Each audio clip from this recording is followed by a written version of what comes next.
Olá, pessoal, muito boa noite, sejam bem-vindos. Enquanto aguardamos o professor Antônio Sérgio conectar aqui. Professor Antônio Sérgio, muito boa noite. Boa noite, Rafael, tudo bem? É um prazer Tudo estar com você. ótimo. A honra é minha, professor. A alegria, Agora a eu só honra tenho que é fazer um minha. curso para aprender a fixar o título e a começar essa live. Oh, coisa difícil. Muito bom, uma alegria revê-lo, uma alegria reencontrá-lo e falar de um tema tão importante, tão relevante para que os nossos alunos, para que os nossos amigos e colegas e operadores do direito possam ter a dimensão das alterações derivadas do pacote anticrime. Sim, com certeza.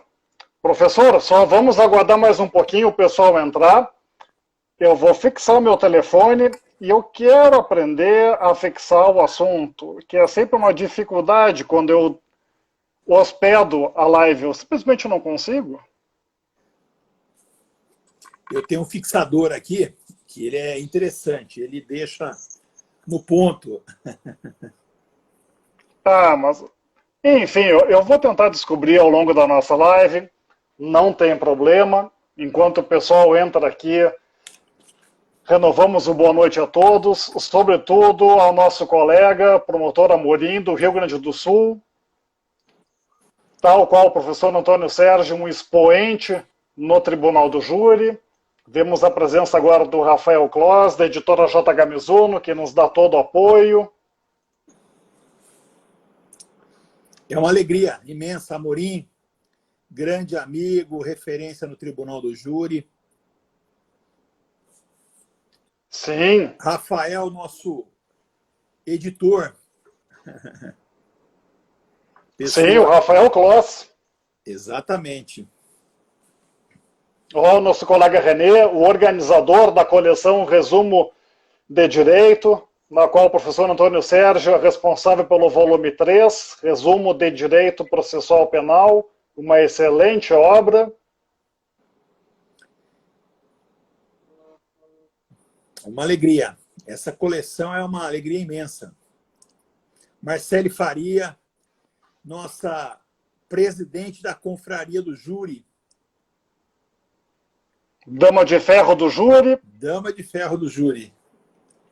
Gente, eu vou abrir mão, eu peço desculpas aos colegas, mas eu não sei fixar o assunto da nossa live de hoje, que vai tratar de pacote anticrime na legislação processual penal. Ao longo da live, eu vou repetindo o assunto para os colegas que entrarem, não tem problemas. Professor Antônio Sérgio, podemos começar? Estou à sua disposição, Rafael. Excelente. Então, cordial boa noite a todas e todos. Sejam bem-vindos a mais uma live que a editora JH Mizuno promove. Hoje conversaremos sobre o pacote anticrime e alterações na legislação processual penal. Não todas, algumas, é claro. E quem vai assumir hoje aqui a nossa tarefa é o meu professor, o professor de todo mundo, Antônio Sérgio Cordeiro Piedade, que vos fala aqui. O professor Antônio Sérgio, eu passo rapidamente o currículo, que é extenso, e vou resumir. Professor, peço desculpas para aproveitarmos o tempo. É promotor de justiça do Ministério Público do Mato Grosso, é professor de Direito da Universidade Federal do Mato Grosso, é doutor em Direito pela Pontifícia Universidade Católica de São Paulo e é autor do volume 3 da coleção de resumos, organizada pelo professor René, que é o resumo correspondente a processo penal. Professor Antônio Sérgio, muito boa noite, muito bem-vindo. Boa noite, Rafael. É uma alegria muito grande dialogar com um colega do seu gabarito, do seu quilate. O Rafael, com os colegas que estão na live, é promotor de justiça no estado de Sergipe, é coordenador disciplinar da Corregedoria Nacional do Ministério Público, do CNMP, Conselho Nacional do Ministério Público, é mestre em Direito pela UniCeub, produziu uma obra excepcional a respeito da execução provisória da pena no júri, uma obra excepcional que eu tenho aqui. É derivada, esta obra, da sua dissertação de mestrado, que eu tive a honra de participar como avaliador externo.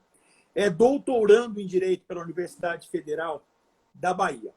E eu gostaria, Rafael, em primeiro lugar, de agradecer ao AJH Mizuno, que acreditou e investiu no projeto desta obra, na pessoa do Rafael Kloss, que é o nosso editor. Agradecer ao Renê do O Souza, que foi o organizador, por ter confiado em todos os que foram escolhidos para a elaboração das obras e dos livros. É uma obra excelente, não é porque nós somos autores, mas é uma obra de qualidade, ela é uma obra consistente, ela é uma obra completa. E eu gostaria de fazer um agradecimento especial à Ana Carolina Dal Ponte Aidar, que é a coautora deste livro, desta obra, que escreveu esta obra comigo, como coautora. Produzimos esse livro, enfim. Então, Rafael, é uma alegria muito grande. Nós estamos diante de um panorama de alterações importantes. Eu reputo pelo menos 10 mudanças, pelo menos 10 alterações no Código de Processo Penal. E eu gostaria de dizer que a Marcele, que está na live, uma colega excepcional do Ministério Público do Estado de Mato Grosso, ela defenderá no próximo dia 15 de julho uma dissertação, que eu tenho o orgulho e a alegria de ser orientador, e ela trabalha exatamente um dos pontos que foi positivado com o advento da Lei 13.964 de 2019, que é o pacote anticrime. Ela trabalha o sistema acusatório, ou melhor, trabalha o acordo de não persecução penal como um instrumento de reafirmação do sistema acusatório. Eu tenho aqui a sua dissertação, vai ser objeto de avaliação. Então, ela trabalha acordo de não persecução penal como instrumento de política criminal e de reafirmação do sistema acusatório. Ela disseca de forma científica, buscando a origem do Instituto, buscando os pormenores e detalhes do Instituto. Então, a academia se mobiliza em torno da reforma e é importante que os alunos, os estudantes, quem está direcionado para os concursos públicos, fique atento e acompanhe detalhadamente todas as alterações provenientes deste pacote anticrime, Rafael. Ok, professor. E já vão os cumprimentos para a colega Marcele, que é uma excelente colega com uma expressão nacional no Tribunal do Júri, seguindo a escola do MP de Mato Grosso, que só tem nome bom nessa área, confessemos. Mas, professor Antônio Sérgio, eu também tenho um agradecimento especial e nesta live é apenas para o senhor, por compartilhar conosco seus conhecimentos, sobretudo na área de processo penal, por ter sido meu examinador externo na minha banca de mestrado, pelas contribuições dadas ao longo do meu mestrado por o meu trabalho. Fica esse registro do agradecimento. E antes de iniciar a live, professor, eu vou me permitir fazer a propaganda muito breve do teu livro. O volume 3, pessoal, de processo penal, é um volume excelente, com uma densidade muito adequada para uma leitura objetiva, tanto para concurso público, quanto para uma atuação na justiça penal. É excelente. Os livros do resumo, os resumos da JH Mizuno têm um trabalho gráfico excelente, uma diagramação bonita, e são livros extremamente atualizados. São livros de 2020, muito novos, com muita informação recente, atual, que é o que importa para o estudante, seja ele já graduado, já bacharel, profissional ou não.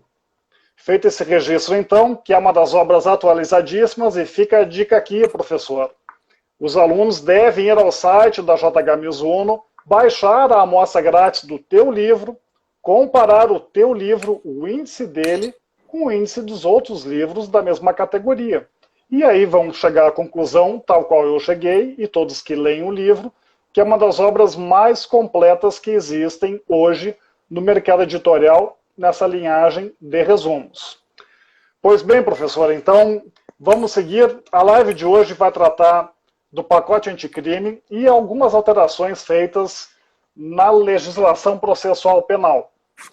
Nós dividiremos a live em 6 ou 7 assuntos, dependendo do tempo, do rendimento, e vamos começar de imediato já com a abordagem sobre o estelionato e a recente alteração do pacote anticrime que tornou a ação penal pública condicionada nesse crime, professor. Então, aqui eu vou tomar a liberdade de fazer a explicaçãozinha rápida, e na sequência dou a palavra ao senhor.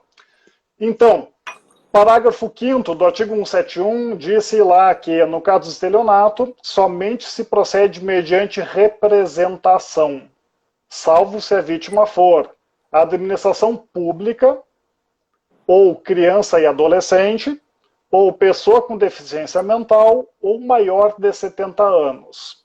Nessas 4 exceções, a ação penal continua sendo pública incondicionada. Por quê? Por que essa diferença, professor? E aqui nós tratamos um pouquinho de criminologia. O que isso significa? Essas 4 exceções caracterizam sujeitos que são considerados vulneráveis do ponto de vista social. Em relação ao Estado, na verdade, ele não tem um representante nato por si só, razão pela qual a ação penal, nesses casos, é pública incondicionada, ou seja, não depende da representação. Não nos esqueçamos, a representação é uma condição de procedibilidade, ou uma condição especial da ação penal. Agora, em relação à vítima que não se enquadra nestas exceções, a ação penal, e essa é a alteração do pacote anticrime, passa a ser pública condicionada, ou seja, no prazo decadencial, a vítima deve, se quiser ver a ação instaurada, levar a sua notícia, a sua reclamação, entre aspas, para o conhecimento de qualquer autoridade, seja o próprio juiz, seja a polícia, seja o Ministério Público.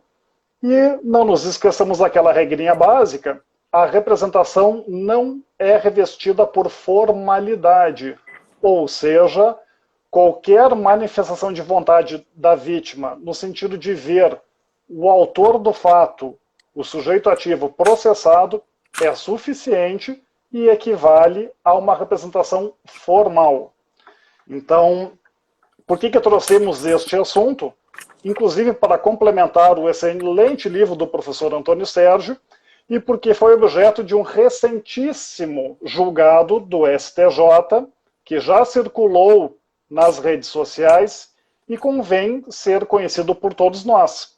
Refiro-me aqui ao habeas corpus 573093, Santa Catarina. Ali se ratificou e a posição que deve vingar, no sentido de que no estelionato, embora hoje a ação seja penal pública condicionada, como é que ficam os processos que já haviam iniciado, em que a denúncia já tinha sido recebida, continuam válidos. O recebimento da denúncia, professor Antônio Sérgio, equivale a um ato jurídico perfeito, que encontra assento, respaldo na Constituição Federal, no artigo 5º. Naturalmente, então, eu não posso desconstituir esse ato jurídico perfeito, terminado, e submetê-lo a uma nova representação.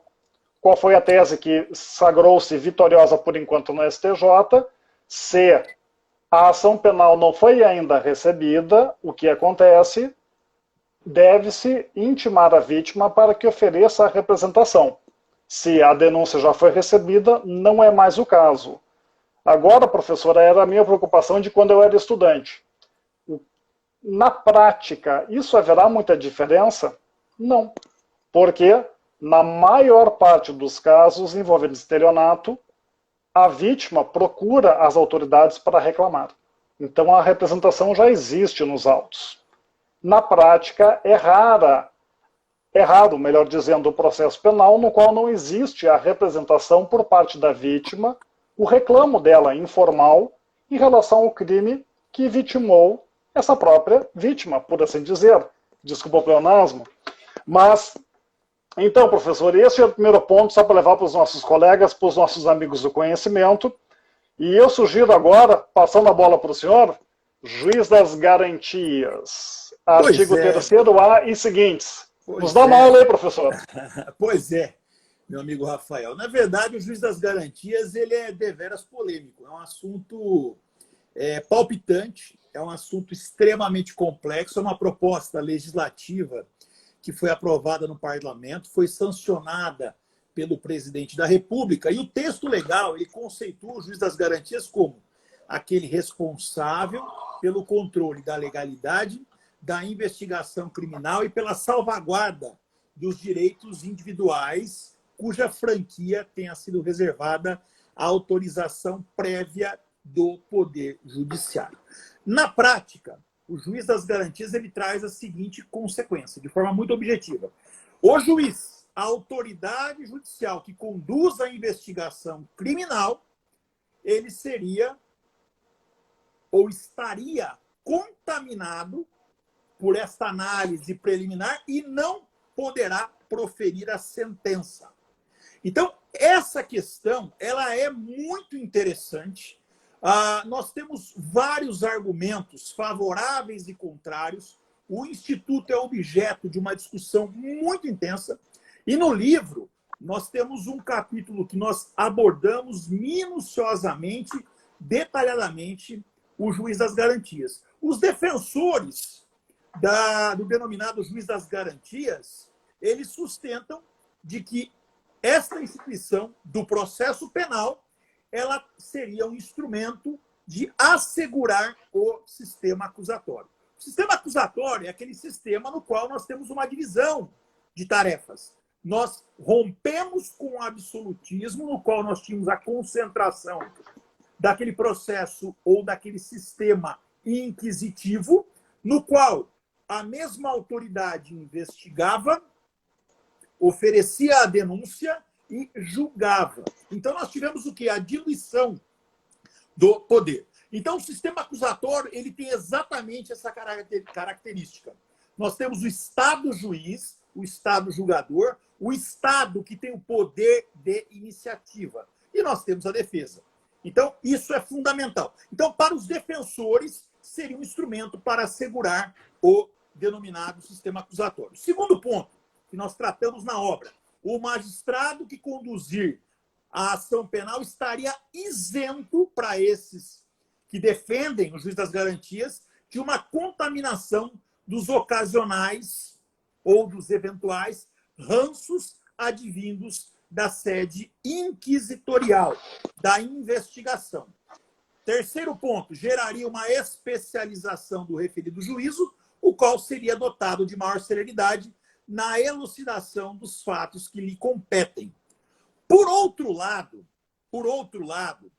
há vários argumentos contrários ao Instituto. E nós colocaremos aqui, e é importante nós salientarmos a quem nos ouve, que o Supremo Tribunal Federal, em sede de controle concentrado, concedeu uma liminar suspendendo os efeitos advindos do juiz de garantias. Mas quais são os argumentos contrários à implantação do Instituto? Primeiro, a ausência do juiz prolator da sentença em sede de inquérito policial ou em sede de procedimento investigatório criminal, ou seja, em sede inquisitiva, comprometeria o seu entendimento acerca do caso, haja vista que muitas questões são averiguadas nesta fase. E aqui eu explico, Rafael. Imagine um fato complexo de uma organização criminosa, com pluralidade de agentes no polo passivo de uma ação penal, uma investigação com interceptação telefônica, ação controlada, infiltração de agentes, afastamento de sigilo bancário, fiscal, ou seja, este juiz da fase do inquérito policial, ele estaria familiarizado com a prova. E juiz isento imparcial, ele é imparcial isento em qualquer fase. E nós precisamos de uma judicatura, de uma magistratura com imparcialidade. O segundo ponto, ainda que o juiz tenha contato com a investigação, o juiz de instrução e julgamento, ele não tem a sua imparcialidade reduzida. O que se quer criar, na verdade, é um juiz de defesa, de salvaguarda de direitos fundamentais. Então, que se implante o denominado juiz das instruções. O terceiro argumento, contrário, Rafael, que inclusive foi um dos argumentos trazidos pelo ministro Toffoli e depois pelo ministro Fux, é de que o poder judiciário no Brasil ele carece de recursos para sedimentar a proposta, até porque a maioria das comarcas brasileiras possuem apenas uma vara. Você hoje ocupa uma função estratégica, importante, relevante no Conselho Nacional do Ministério Público. Você conhece a realidade do sistema de justiça nos rincões do Brasil. Nós temos várias comarcas nas quais nós não temos sequer um juiz ou um magistrado. Imaginem a exigência de mais de um juiz. Um juiz para a fase preliminar, para a fase inquisitiva e um juiz para o julgamento da ação penal, do mérito da ação penal. Antônio Sérgio, na prática, como é que funciona então? Existe uma comarca no interior provida por apenas um juiz. Se estivesse valendo o juiz das garantias e este juiz atua na fase inquisitorial, do inquérito policial até o recebimento da denúncia, quem é o juiz que vai tocar a parte da instrução? Esse é o grande problema. E o grande aspecto é a questão orçamentária. E o quarto argumento que vai ao encontro do que você acabou de pontuar, que foi trazido pelos ministros do Supremo Tribunal Federal, é o vício formal de iniciativa no projeto de lei. Por quê? Porque eventuais alterações na organização do Poder Judiciário devem ser propostas pelo próprio Poder. E isso vai impactar. Isso vai impactar. Eu te digo, Rafael, de que nós temos várias questões relacionadas ao sistema acusatório. Eu vi que a Marcele pontuou, inclusive, o Mauro Fonseca de Andrade, que é um autor, um promotor gaúcho, professor da Universidade Federal do Rio Grande do Sul, que trabalha muito bem essa temática, e ele pontua de que posso ter um sistema acusatório sem sistema ou sem juiz de garantias? Ele diz sim, basta assegurar a gestão da prova. O que se pretende é um juiz de defesa, como foi dito pelo Amorim na live. Então, nós precisamos de uma imparcialidade na primeira fase e na segunda fase. Agora, é bom ficar muito claro que o julgador, a atividade judicante, além da imparcialidade, o juiz não tem funções de investigador. O juiz não conduz as investigações. O juiz, ele aprecia medidas que tragam prejuízo ou violem direitos fundamentais, faz esse controle e o julgador, o juiz, trabalha exatamente medidas com reserva de jurisdição. Mas ele não tem condução da investigação do fato. Então, nós temos várias questões interessantes. É importante dizer de que a Lei 13.964, Rafael, ela é objeto das ADIs 6298, 6299, 6.300 e 6.305. Em 15 de janeiro de 2020, o presidente do Supremo Tribunal Federal, ele estendeu liminarmente o prazo para a implantação do denominado juiz das garantias por 180 dias a contar da publicação de sua decisão, alegando que isso seria um prazo razoável, e fez uma restrição. Ele afastou a aplicação do juiz das garantias para a competência originária, para a competência do tribunal do júri dos crimes dolosos contra a vida, para os crimes com violência doméstica e familiar e para os crimes eleitorais. O ministro Toffoli, ele assevera que tal medida, segundo ele, constitui um avanço sem precedentes em nosso processo penal, o qual, paulatinamente, segundo ele, caminha para um reforço do modelo acusatório. Mas o grande ponto é esse, que nós debatemos no livro, e quero debater com os acadêmicos, debater com você. Seria o juiz das garantias um instrumento de reafirmação do sistema acusatório? No modelo em que está positivado, foi trazido para a nossa legislação, não. É uma jabuticaba, como está dito pela Marcele. Ou seja, que se implante, então, o denominado juiz de instrução. A maneira como o juiz das garantias foi implementado, foi trazido e positivado no nosso ordenamento jurídico, ele nem de longe reafirma o sistema acusatório. Ao contrário, ele cria um problema orçamentário, cria um problema em sede de organização judiciária muito sério. E nessa perspectiva, em 19 de janeiro de 2020, o ministro Fux, ele revogou a decisão liminar do ministro Toffoli, suspendendo sine die a criação do juízo de garantias. Ou do juízo Professor, só me permite garantias. uma intervenção rapidinho, só para esclarecer o nosso público para os amigos. Se eu bem me recordo, o processo foi decidido pela primeira vez pelo ministro Toffoli, porque o juiz natural, que seria o relator, o Fux, estava de férias ou afastado. Quando ele retornou ao exercício da judicatura, ele recebeu a ADIM sobre a qual o ministro Toffoli já havia decidido, junto com outras ADIMs que foram propostas posteriormente, e prolatou, proferiu uma segunda decisão, então, em que aumentou a suspensão determinada pelo Toffoli. Exatamente. E, a partir daí, nós não temos mais aquele lapso, aquele prazo trazido pelo ministro Toffoli. Nós temos uma suspensão sem prazo determinado. Então, é importante que o juiz das garantias, com outro formato, uma outra roupagem, mereceria uma reflexão se ele seria ou não um instrumento de reafirmação do sistema acusatório. Da maneira em que o Instituto foi trazido para o nosso arcabouço legislativo, ele traz uma série de consequências de ordem processual, de ordem do ponto de vista da organização judiciária e do ponto de vista orçamentário. O Amorim está apontando o seguinte: então o juiz que negar a liberdade no decorrer da instrução, analisando os indícios de autoria, também estaria comprometido? É exatamente esse o raciocínio. O juiz verifica a necessidade, a adequação e os requisitos da prisão preventiva. Ou seja, se cria uma desconfiança na atividade judicante, na atividade jurisdicional. Eu sempre disse e digo, Rafael, o bom juiz não é o juiz promotor. O bom juiz não é o juiz defensor. O bom juiz é aquele sujeito que trabalha na perspectiva da imparcialidade, da isenção. Nós que somos do júri. Eu gosto de Por isso que o juiz é designado por uma balança. Esse é o grande ponto. Aliás, trabalhamos aqui, eu, Marcelo, Samuel, Vinícius, com uma juíza, presidente do Tribunal do Júri, excepcional.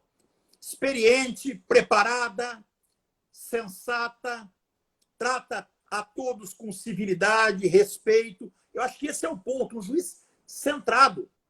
Então, o grande ponto é esse. Se o juiz aprecia uma medida cautelar, uma medida com reserva de jurisdição, na fase preparatória, na fase que antecede a ação penal, ele estaria comprometido, estaria quebrada a sua imparcialidade. Eu acho que essa é a grande questão, esse é o grande ponto. Professor, temos muito assunto ainda. Eu vou me permitir fazer um último comentário e vamos avançar para o próximo ponto. Aproveitando a explicação que o senhor deu agora, com base no colega Amorim falou, eu entendo agora que, se perseverar o juiz de garantias, como é que vai funcionar na prática? Nós teremos uma prevenção negativa, ou seja, o juiz que atuou na fase do processo do inquérito policial está impedido, vejam, impedimento, uma causa objetiva, impedido de atuar na fase do conhecimento. Então, se na fase do inquérito policial o juiz decretou a preventiva ou indeferiu a interceptação telefônica, enfim, decidiu sobre qualquer restrição a direito fundamental, o que acontece, este juiz está, melhor dizendo, impedido de atuar na fase judicial. É exatamente o oposto do que acontecia antes, em que a prevenção era positiva. O juiz que havia atuado na fase do inquérito policial era o prevento na fase judicial. Mas, então, professor, avançando, vamos falar um pouquinho de arquivamento. tem muita novidade no arquivamento e, Antônio Sérgio, tu é um expert no assunto. Pois Compartilha é. o teu conhecimento conosco aí. Outro detalhe interessante, Rafael, foi com relação ao arquivamento.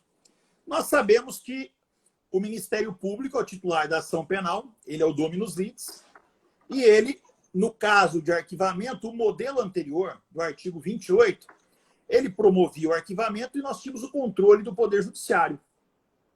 Se o juiz discordasse do Ministério Público, ele fundamentadamente encaminhava o feito ao Procurador-Geral de Justiça, que poderia ou secundar o pronunciamento do promotor de justiça, e o juiz estaria obrigado a acolher o arquivamento, ou o Procurador-Geral, aderindo aos argumentos do juiz, ele, Procurador-Geral, ofereceria a denúncia ou designaria um outro promotor para o oferecimento da denúncia. Ocorre que nós tivemos uma alteração na redação do artigo 28.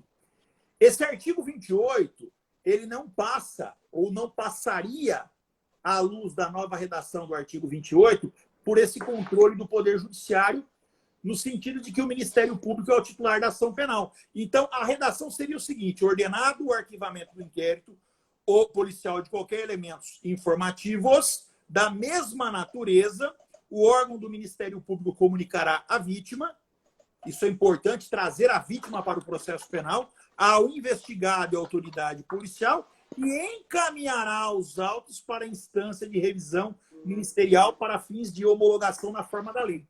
Então, este arquivamento sofreria o controle ou por uma Câmara de Revisão, mas no âmbito do Ministério Público. Então, esse é o grande ponto. Ocorre que, também no dia 19 de janeiro de 2020, o ministro Luiz Fux, ele suspendeu, Rafael, cautelarmente, também por tempo indeterminado, a eficácia do artigo 28 do Código de Processo Penal no âmbito da ADI 6298. Então, nós temos também um dispositivo com a eficácia suspensa em razão de uma liminar concedida pelo Supremo Tribunal Federal. Então, esse é o ponto. Então, nós temos uma repristinação, ou seja, voltamos ao artigo 28 anterior, ou seja, repristina a redação do caput e deve ser compatibilizado o caput com o parágrafo, ou com os parágrafos primeiro e segundo, que tem uma nova redação. Então, para que os alunos compreendam, para que os acadêmicos compreendam, o modelo anterior, o controle era feito pelo Poder Judiciário. O juiz concordou com o arquivamento, ele acolheu o arquivamento, está sacramentada a questão com a cláusula rebus sic stantibus. Surgindo, não é, novas provas, se possibilita a continuidade das investigações. O que se criou com o novo artigo 28 foi exatamente o quê? Criar uma Câmara de Revisão Ministerial, uma instância de revisão ministerial. Então, não se passaria pelo Poder Judiciário a homologação do arquivamento, que seria feita pelo juiz, e se a vítima ou seu representante legal não concordar com o arquivamento do inquérito policial, ele poderá, isso é a redação do artigo, do parágrafo 1º do 28, no prazo de 30 dias do recebimento da comunicação, submeter a matéria à revisão da instância competente do órgão ministerial, conforme dispuser a respectiva lei orgânica. Então, aqui nós criamos um dispositivo que permite este recurso no caso de não concordância com o arquivamento. Mas, que fique muito claro, o ministro Toffoli concede uma liminar e suspende cautelarmente por tempo indeterminado o artigo 28. Então, nós tivemos a repristinação, a redação antiga do artigo 28, que guarda compatibilidade com os parágrafos 1º e 2º. Então, esta foi a alteração e a novidade com relação ao arquivamento. É importante dizer, Rafael, antes de nós passarmos para o outro ponto, é de que nós tivemos pelo menos 10 alterações no processo penal. Assim como alterações no Código Penal, na Lei de Execuções Penais e o novo pacote anticrime ele irradia efeitos em várias legislações do direito penal e do processo penal. E além dos temas que nós tratamos, juiz das garantias, a questão relacionada ao arquivamento, o estelionato, que você muito bem pontuou, nós temos o quê? Alterações no acordo de não persecução penal. Alterações não. A incorporação do acordo de não persecução penal no Código de Processo Penal. A Marcela está na live, ela produziu um trabalho científico excepcional acerca do tema. E no livro nós enfrentamos todo o processo de construção desse juiz das garantias, que eu falo rapidamente. Nós tínhamos a regulamentação pelas resoluções 181 e 183 do Conselho Nacional do Ministério Público. Nós tínhamos essa redação trazida ao acordo de não persecução penal, aperfeiçoado pela resolução 83. Agora o legislador traz e incorpora no CPP o acordo de não persecução penal. Então cria-se ali um espaço de consenso. Também é um instituto importante. Tivemos alteração, Rafael, no júri, no Tribunal do Júri. Criamos uma parametrização do Tribunal do Júri que você vai pontuar daqui a pouco, que estabelece exatamente o quê? A possibilidade da prisão imediata no júri, em nome da soberania dos vereditos. Mas o detalhe é que o legislador estabelece um quantum de pena. E o Supremo vai enfrentar, está enfrentando essa questão em sede de repercussão geral. Temos um voto do ministro Barroso, temos um voto do ministro Toffoli encampando a tese do relator no sentido da prisão imediata no júri, temos um voto divergente do ministro Gilmar Ferreira Mendes e um pedido de vistas do ministro Lewandowski. Então, esse é o panorama, para que os alunos compreendam.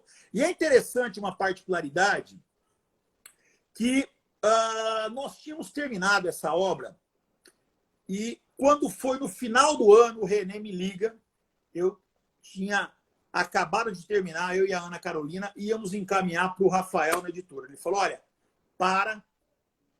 suspende, porque nós teremos aprovado no parlamento hoje o pacote anticrime. Eu falei, mas peraí, e nós tínhamos participado, você lembra, Rafael, de vários eventos, várias discussões do pacote anticrime do então ministro da Justiça, Sérgio Moro.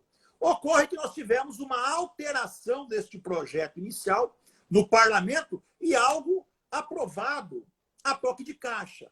Então, isso alterou substancialmente as diretrizes do direito penal e do processo penal brasileiro e nós tivemos que alterar e incorporar e acrescentar vários institutos nesta obra. Então, isso exigiu uma pesquisa doutrinária, jurisprudencial, o amadurecimento de vários temas. Então, é importante esse registro. Nós tínhamos uma expectativa de algumas alterações. Por exemplo, nós esperávamos de que o juiz das garantias fosse vetado pelo presidente da República. E não foi, eu não quero aqui entrar no mérito, a live tem um viés técnico. Mas nós esperávamos um veto. E o Supremo, no controle concentrado, o Supremo Tribunal Federal, veio, no primeiro momento, estabeleceu um marco de 180 dias. Seria ali, entre nós aqui, meio que um freio de arrumação, até para que os tribunais se preparassem para o impacto derivado dessa alteração, porque lá na ponta, lá no chão da fábrica, isso altera substancialmente para os Antônio Sérgio, eu já fiz um estudo também sobre os juízes das garantias. O CNJ, em 2010, fez um estudo para ver se seria possível a implementação de mais juízes para exercerem esse papel lá em 2010. E lá em 2010, o CNJ já tinha dito que era inviável a implementação desse sistema no Brasil por conta do tamanho continental do país, numerosas comarcas em que existe apenas um juiz e o sistema de rodízio do juiz da cidade A substituir o juiz da cidade B não daria certo. Nós temos municípios no interior que são de milhares de quilômetros quadrados. Geograficamente é impossível locomover-se de um a outro. Sem falar que, até hoje, a nossa internet também não é confiável para permitir que o juiz possa se fazer presente em outra comarca de forma virtual. E de lá para cá o quadro não alterou muito. Aqui é só um pouquinho de prática de quem já pesquisou naquela época em que estávamos amadurecendo a coleção sobre esses assuntos. Então, professor, devolvo a palavra. E eu queria dizer, Rafael, você primeiro registrar a presença do meu dileto amigo, professor doutor Marcelo Antônio Teodoro, professor da Universidade Federal de Mato Grosso, um grande constitucionalista, um professor por excelência, nosso eminente colega da Universidade Federal de Mato Grosso. Rafael, como eu disse, você conhece a realidade do sistema de justiça brasileiro. Por quê? Porque você fez inspeção em boa parte, se não em todas as unidades da federação. O seu estado, o estado de Sergipe, eu estive lá, tem um grande amigo, além de você, tem um amigo juiz lá, que é o Paulo César Cavalcante Macedo. Eu estive, acho que em 2000, em Sergipe. A comarca mais distante da capital fica a 120 quilômetros. Me corrija se eu estiver errado. Nós temos comarcas em Mato Grosso, e o Amorim é um entusiasta do estado de Mato Grosso, de que ficam a mais de 1.300 quilômetros da capital. Nós temos Ribeirão Cascalheira, São Félix do Araguaia, Colniza, Aripuanã. É um estado continental. Então, nós pensarmos uma estrutura, um país de 220 milhões de habitantes, a implementação de um instituto desta magnitude é algo complexo. E isso do ponto de vista orçamentário, do ponto de vista prático, do ponto de vista do chão da fábrica. Mas do ponto de vista técnico, do refinamento técnico, o Mauro Fonseca de Andrade enfrenta a questão com muita maestria. Isso não compromete ou não reafirma o sistema acusatório. O que traz a essência do sistema acusatório, eu reafirmo aqui na live, é a gestão da prova. E o julgador ele tem que manter a imparcialidade ab início, seja para decretar uma medida cautelar durante a fase investigatória, seja para apreciar uma medida cautelar incidental. Porque se nós partimos desse pressuposto, como já foi consignado pelo Amorim, uma eventual cautelar incidental também comprometeria a parcialidade, porque o juiz não está analisando e apreciando o mérito. Então, acho que esse é o grande ponto. E eu gostaria, Rafael, de rapidamente falar sobre a prisão, que também tivemos uma alteração, e depois já passar para que você possa fazer uma abordagem final sobre um tema que lhe é muito caro, que é exatamente a execução provisória da pena no Tribunal do Júri. Com relação à prisão em flagrante, primeira coisa, a prisão em flagrante ela é uma prisão que tem caráter pré-cautelar. A prisão preventiva ela é uma espécie do gênero prisão preventiva. A prisão preventiva ela só pode ser decretada, evidentemente, pelo juiz, em qualquer fase da investigação policial ou do processo penal, após requerimento do Ministério Público, do querelante ou do assistente, ou por representação da autoridade policial, enquanto não transitar em julgado a demanda. O que significa isso? Não há que se cogitar mais em prisão de ofício. Há necessidade de que o juiz seja provocado. Agora, o juiz pode, ou ele está vedada essa possibilidade em qualquer hipótese? É evidente que não. Nós temos aquelas situações no eventual descumprimento de cautelares diversas da prisão. Nós temos aquela possibilidade que o juiz precisa convalidar a prisão após um prazo. Então, nós temos algumas exceções. Mas, a partir do advento do pacote anticrime, as prisões, o juiz precisa ser provocado. Então, acho que esse é o grande ponto. Professores, só aqui para ajudar os alunos, sobretudo que estão na onda do Ministério Público, não nos esqueçamos de que cabe a preventiva igualmente não apenas no inquérito policial, mas também em sede de PIC, Procedimento Investigatório Criminal, que é aquela investigação conduzida pelo Ministério Público. Muitas vezes ela requisita o promotor, o membro do Ministério Público, diligências à Polícia Civil, mas é um procedimento, é um inquérito que tramita dentro do próprio Ministério Público. E é chamado PIC, Procedimento Investigatório Criminal, regulamentado por resolução do CNMP. Neste PIC, igualmente, cabe a prisão preventiva, desde que requerida pelo Ministério Público, e não de ofício pelo juiz, como deixou claro agora o pacote de crime. Exatamente. Agora, o grande ponto são os contornos e requisitos da prisão preventiva. Primeira questão, garantia da ordem pública. Garantia da ordem econômica, conveniência da instrução criminal e a garantia da aplicação da lei penal. Acho que esse é o ponto. Garantia da ordem pública é evitar a reiteração delituosa, a reiteração criminosa, acautelamento da sociedade, do corpo social, evitar que o indivíduo continue acometendo delitos. Acho que esse é o grande ponto.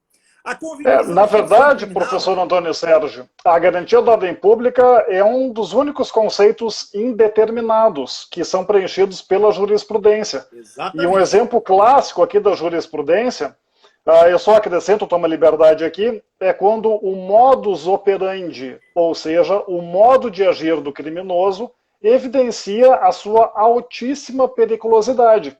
O exemplo aqui, inclusive dessa aula de aula, é o seguinte: o furto qualificado. Aquele porque o indivíduo empregou chave falsa ou micha, enfim. Em tese, cabe a preventiva? Em tese, sim. Na maior parte das vezes é desnecessária a prisão preventiva para o furto qualificado.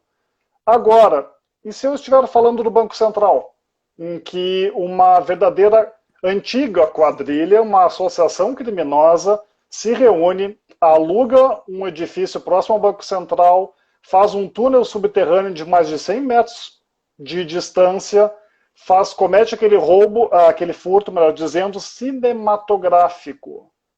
Evidentemente que ali o modo de agir daquele pessoal evidenciou sua altíssima periculosidade, razão pela qual, naquele caso, coube a prisão preventiva, embora o fato fosse um furto qualificado. Eu acho que esse é o ponto. Garantia da ordem pública, exatamente. Quando o modus operandi, o modo de agir do agente demonstrar alta periculosidade. Também para acautelar a atividade judicante, assegurar e manter a credibilidade do sistema de justiça. Naquela localidade, também seria uma das possibilidades da decretação da prisão preventiva para garantia da ordem pública. Ou seja, a reiteração, a reincidência da conduta por parte do criminoso.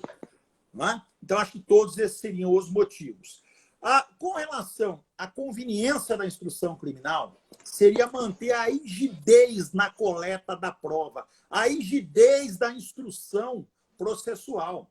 É o indivíduo que está se valendo de expedientes escusos para coagir testemunhas, para dissipar ou dizimar a prova, ou seja, aquele indivíduo que interfere com sua conduta na produção probatória. Ele interfere na integridade da produção probatória. A garantia da aplicação da lei penal seria evitar a fuga do indivíduo. E um grande ponto, Rafael, que eu queria pontuar e queria falar na live, e depois te passar a palavra, porque nós temos só 9 minutos. Sim, mas eu estou controlando o tempo aqui. É exatamente o seguinte: com a nova alteração, em todos os casos, a decretação da prisão cautelar, da segregação cautelar, ela deve ser motivada e fundamentada em receio de perigo concreto, bem como na existência de fatos novos ou contemporâneos, os quais justifiquem o porquê da aplicação da medida constritiva. Eu digo aqui, contemporâneo deverão ser os fatos ensejadores para a decretação da prisão preventiva. E não o crime. Esse é o grande ponto. Esse é o grande ponto. Porque, veja você, um crime que aconteceu há 10 anos, eu posso decretar uma prisão preventiva? Posso. O que é contemporâneo e atual não é o crime. O que é contemporâneo e atual são os fatos ensejadores para a decretação da prisão preventiva. Se o indivíduo está turbando a coleta da prova hoje, pouco importa se o fato aconteceu há 5, 6, 10 anos. Então, esse é o grande ponto. Essa é a questão que a jurisprudência precisa ter clareza. A contemporaneidade, a atualidade, ela não se refere ao fato delituoso, mas aos fatos ensejadores da prisão preventiva. Acho que esse é o ponto que tem que ficar muito claro no que concerne às alterações decorrentes da prisão preventiva. Eu queria te ouvir, Rafael, para nós encerrarmos, a respeito da alteração com relação à execução provisória da pena no Tribunal do Júri, que é o artigo 492, inciso 1º do Código de Processo Penal, que nós incorporamos e trouxemos ao nosso livro. Nós enfrentamos detalhadamente, de forma minudente, elucidativa, todas as questões relacionadas à execução provisória no júri, mas eu gostaria de ouvi-lo. Com o maior gosto, professor, inclusive, porque o Antônio Sérgio aqui participou da minha banca de mestrado que abordou exatamente o tema da execução provisória da pena no júri. Então, Antônio Sérgio, como é que funciona esse negócio aí, entre aspas? Até antes do pacote anticrime, não se admitia, em princípio, pela lei, a execução provisória da pena no júri. O que isso significa? O réu era condenado pelo plenário e, se não estivessem presentes os requisitos e pressupostos da prisão preventiva, ele saía em liberdade, não era preso preventivamente. Pois bem, desde o HC 118/770 do STF, relatoria do ministro Barroso, a primeira turma do STF fechou posição de que era, sim, possível a execução provisória da pena no júri em nome da soberania dos vereditos, ou seja, a soberania do Conselho de Sentença, quando decidia pela culpabilidade, reclamava, exigia o cumprimento imediato da decisão condenatória. E esse HC 118/770, ele é anterior ao pacote anticrime. Esse posicionamento se pacificou na primeira turma do STF, sobreveio o pacote anticrime aprovado em dezembro de 2019, vacatio legis começou a entrar para valer em vigência em 2020. Pois bem, hoje o CPP admite a prisão imediata no júri após a decisão condenatória.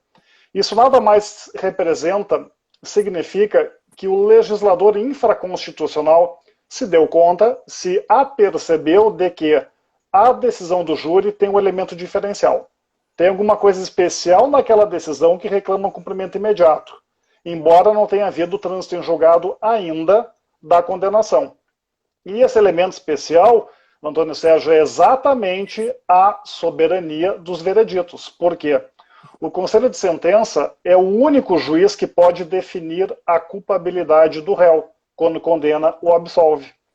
Essa decisão sobre a culpabilidade não pode ser reformada, ou seja, substituída pelos juízes técnicos, pelos órgãos revisores, recursais. O TJ, em relação ao júri na Justiça Estadual, pode apenas anular a decisão do júri, mas nunca reformá-la, no sentido de substituí-la, ou seja, absolver quando o júri condena e vice-versa.